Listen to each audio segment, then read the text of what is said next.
Bienvenue sur Africa 24 au sommaire de l'Africa Tonight. Début des travaux des assises de l'éducation au Sénégal ce jeudi. Objectif affiché par les participants, repenser le système éducatif du pays. Tourisme, BTP, services, autant de secteurs qui pourraient, au même titre que les ressources naturelles comme le pétrole ou le gaz, favoriser le développement du continent. C'est ce que nous verrons dans cette édition. Et Luanda, capitale angolaise, fait peau neuve dans le cadre du projet de développement 2014-2017 de la ville. Des financements ont été injectés dans la réhabilitation des infrastructures routières. Les travaux sont en cours.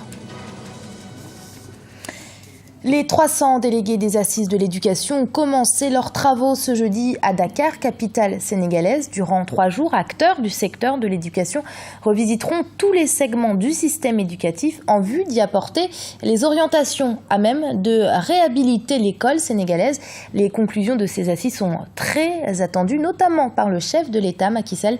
Il a d'ailleurs promis la tenue d'un conseil présidentiel pour mettre en œuvre les recommandations qui auront été prises. Reportage de notre correspondant au Sénégal, Djibril Fofana. Les assises de l'éducation au Sénégal ont officiellement débuté jeudi. Celles-ci interviennent plus de 33 ans après les derniers états généraux de l'éducation. Au Sénégal, le taux d'analphabétisme est de 52%, un chiffre peu compatible avec les ambitions de développement socio-économique du pays. Le système scolaire est gangréné par de nombreux maux. Grève récurrente, baisse du niveau des apprenants, inadéquation des curricula scolaires, l'école sénégalaise est à la croisée des chemins. Aujourd'hui, l'enjeu est clair. Il s'agit de redéfinir les contours de la nouvelle école sénégalaise, porteuse de créativité et de développement. Nous les avons instruits à apprendre pour être autonomes, mais à apprendre à entreprendre, parce que c'est dans l'entrepreneuriat qu'on crée la richesse. Les métiers de demain, on ne les connaît pas encore. Il faut qu'on prépare les enfants à vouloir les explorer. Mais ce qu'on doit mettre au cœur de notre stratégie, c'est l'utilité sociale. L'utilité sociale participe de plusieurs choses. Aujourd'hui, beaucoup de métiers, nous les avons négligés, des métiers de maçon, de menuisier.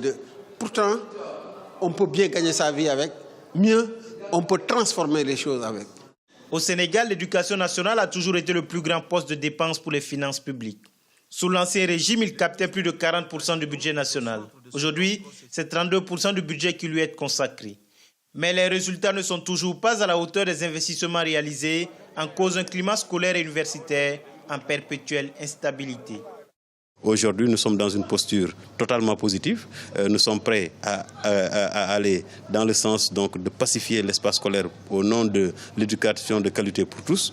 Mais évidemment, cela nécessite forcément que chacune des parties respecte les engagements auxquels il a souscrit. C'est-à-dire qu'il y a nécessité non seulement d'un dialogue, mais d'un accord entre les syndicats d'enseignants, le gouvernement, les parents d'élèves et les autres parties prenantes, de façon que ce consensus permette de s'accorder sur ce qui doit être fait pour que tout le monde puisse fonctionner de manière normale et que l'école retrouve la paix et la stabilité. Les conclusions de ces assises de l'éducation sont très attendues. Le président de la République a promis de veiller personnellement à leur application. À ce titre, il a annoncé la tenue prochaine d'un conseil présidentiel pour la mise en œuvre des recommandations finales de ces assises. Et au Cameroun, un hommage a été rendu ce jeudi aux 26 soldats tués par Boko Haram à la fin du mois de juillet et au début du mois d'août. Dans la région de l'extrême nord, les exactions du groupe terroriste très actif au Nigeria se sont récemment étendues jusqu'à la frontière avec le Cameroun. À noter que la localité d'Ashigashia, dans la région de l'extrême nord et qui avait été quelque temps occupée par Boko Haram, a été reprise par les forces de défense camerounaises. Quelle alternative pour la croissance économique en Afrique si les ressources naturelles comme le pétrole ou encore les mines venaient à s'épuiser? Beaucoup d'acteurs du monde économique estiment que le tourisme, le BTP ou encore les services peuvent eux aussi être des filières facteurs de croissance pour le continent africain. Reportage de notre correspondant Franck Noudofina.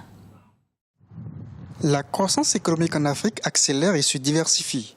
À l'instar des secteurs des mines ou encore de l'agriculture, le tourisme, les BTP ou encore les services représentent eux aussi des filières susceptibles de porter la croissance du continent. Avec un produit intérieur brut qui pourrait atteindre 5,7% en 2015, le continent africain pourrait atteindre un taux de croissance plus important si certains secteurs de la vie économique et sociale étaient mieux exploités. On a pendant longtemps exporté des matières premières. Aujourd'hui, il y a la diversification. Vous avez des secteurs comme le tourisme dont le niveau de pénétration est encore très faible.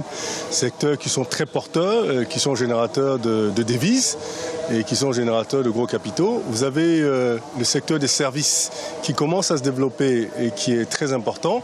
Et vous avez aussi le secteur des BTP. Il y a énormément d'investissements dans le BTP, qui est un secteur aujourd'hui qui rapporte énormément. En Mauritanie, par exemple, l'État a depuis plusieurs dizaines d'années focalisé son attention sur les secteurs des mines ou encore de la pêche, qui représentent à eux seuls plus de la moitié des revenus du pays. Mais en accordant plus d'attention aux autres secteurs, l'économie pourrait se porter certainement mieux. Le rôle de la jeunesse est vraiment d'identifier ces secteurs-là qui ne sont pas encore saturés, au lieu de continuer ce mimétisme entrepreneurial qu'on observe en ce moment, pour essayer d'innover. Et je pense que c'est vraiment la clé pour l'innovation et pour la création d'emplois de notre génération. La croissance économique en Afrique subsaharienne, qui s'établit autour de 5,8% en 2014, pourrait atteindre les 6,8% en 2015. Les secteurs du tourisme, des BTP ou encore des services représentent aujourd'hui des alternatives pour beaucoup d'économies africaines encore trop dépendantes du pétrole et des mines. La sécurité alimentaire est l'une des problématiques les plus importantes pour les pays africains. Les initiatives se multiplient à travers le continent pour trouver une réponse à cette question. Focus sur l'entreprise égyptienne Shaduf, qui a décidé d'utiliser les toits de la capitale, le Caire, pour implanter l'agriculture en plein centre-ville. Découverte avec Guillaume Durand. Sur les toits de la capitale égyptienne, le Caire, une nouvelle génération d'agriculteurs est en train de voir le jour. De plus en plus de jardins et de potagers s'installent sur les hauteurs de la ville.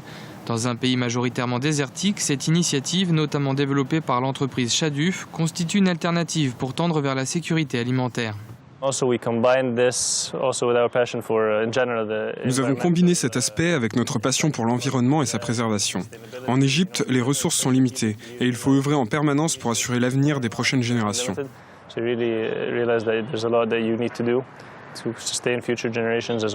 Malgré plus d'1 million de kilomètres carrés de surface, l'Égypte ne cultive que 3,5% de ses terres. Tarek et son frère ont débuté l'aventure Shaduf il y a 3 ans.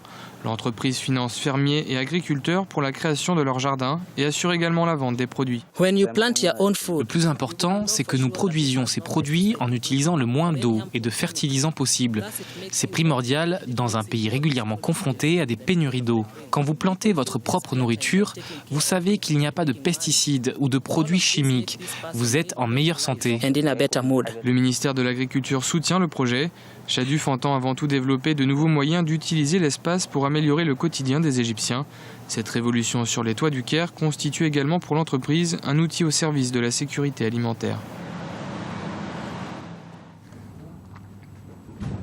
En Angola, le gouvernement provincial de la ville de Luanda a lancé plusieurs travaux de construction d'infrastructures dans la capitale, notamment la réhabilitation et construction de nouvelles routes.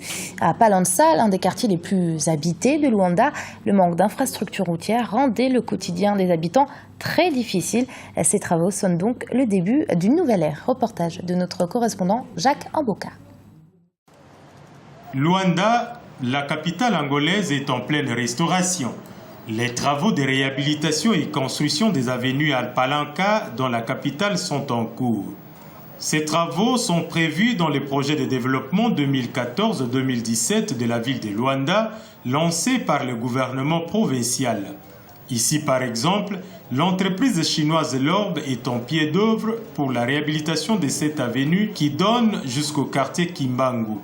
Sur l'avenue A, les travaux effectués par OS, une entreprise brésilienne, tendent déjà vers la fin.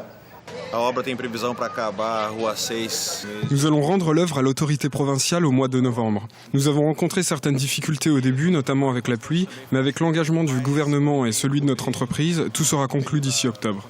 La réhabilitation de cette voie est une aubaine pour la population de ces quartiers, mais encore plus pour les riverains de cette avenue, qui ont assisté impuissants à la dégradation de leur lieu de vie. Cette rue a connu une dégradation avancée et avec ces travaux conduits par cette entreprise, tout est remis. Nous louons cet engagement et en tant que résidents, nous avons le devoir de la protéger. 1490 mètres, c'est la longueur de l'avenue A qui débouche à la grande route congolaise. Sa remise en état va permettre de désengorger l'axe Sanatorio Populaire. À la population d'y prendre bien soin une fois terminé. Et c'est la fin de ce journal. Merci de l'avoir suivi. Restez sur Africa 24. L'info continue.